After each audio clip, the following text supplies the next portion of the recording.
വേണ്ടി മലയാളക്കരയിലേക്ക് പ്രവാചക തിരുമേനി സല്ലല്ലാഹു അലൈഹി വസല്ലമയുടെ കാലത്ത് കടന്നു വന്ന മാലിക് ബിൻ ദീനാർ റളിയല്ലാഹു തആല അൻഹുവിന്റെ ചാരത്തിത ചരിത്ര പ്രസിദ്ധമായ 100ാം വാർഷികത്തിന്റെ പരിശുദ്ധമായ പതാക അഹ്ലുൽ ബൈത്തിന്റെയും പണ്ഡിതന്മാരുടെയും ആരിഫീങ്ങളുടെയും ജേതാവും അമരക്കാരനുമായ സയ്യിദുൽ ഉലമാ വാനിലേക്ക് ഉയർത്താനിരിക്കുകയാണ്.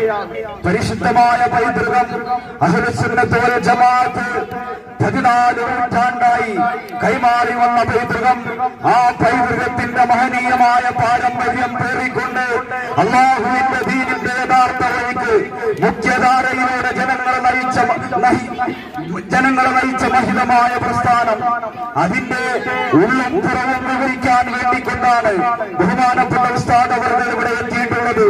ഈ നാടിനെ സംബന്ധിച്ചിടത്തോളം ചരിത്രപരമായ ഏറ്റവും വലിയ ഒരു അനിവാര്യമായ ഘട്ടത്തിലാണ് നമ്മുടെ മഹല്ലിന്റെയും മദ്രസയുടെയും പ്രസിഡന്റായ ബഹുമാനപ്പെട്ട മാഷും അതുപോലെ തന്നെ ഇ വി മുഹമ്മദ് കുട്ടി ഹാജിയും ഷൗക്കത്ത് പാലക്കാട്ടിലും ഫിറോസ് ബാബുവും ഉൾപ്പെടെയുള്ളവർ ഇവിടെ നെടുനായകത്വം വഹിച്ചുകൊണ്ട് അവർ ക്ഷീണം മറന്നുകൊണ്ട് ബിസ്മി ചൊല്ലിക്കൊണ്ട് അത്യാവശ്യം ദൂരം ഈ മഹല്ലിലെ വളർന്നു വരുന്ന കുരുന്നുകളെ പോലും വഹിച്ചുകൊണ്ട് അവർ നയിച്ചുകൊണ്ട് നടന്നു നീങ്ങിയത് ഇതൊക്കെ ചരിത്രത്തിന്റെ ഭാഗമാണ്.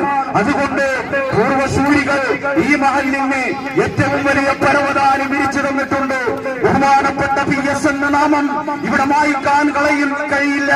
വാനലോകത്തേക്ക് തലയുയർത്തി നിൽക്കുന്ന ഈ മസ്ജിദും PS-ന്റെ സ്മരണയാണെങ്കിൽ ഈ മണ്ണാരപ്പറമ്പ് മഹല്ലിൽ സമസ്ത എന്ന വടാവൃക്ഷത്തിന് എല്ലാ നിലക്കുള്ള പ്രചോദനവും നൽകി എന്നെ പോലെയുള്ള അന്നത്തെ കുട്ടികളെയും ഇവിടെ നിൽക്കുന്ന സുലൈമാൻ ഉൾപ്പെടെയുള്ള കാരണവന്മാരെയും ഒരേ ധ്രുവത്തിൽ നിന്ന് നയിച്ചുകൊണ്ട് ബഹുമാനപ്പെട്ട PS പോയിട്ടുണ്ടെങ്കിൽ ആ ഒരു പാതയിലൂടെയാണ് ഇന്ന് മുഹമ്മദ് കുട്ടി ഹാജിയും മാഷും ഈ പ്രസ്ഥാനത്ത് നയിച്ചുകൊണ്ടിരിക്കുന്നത് ഇൻഷാ അല്ലാഹ്.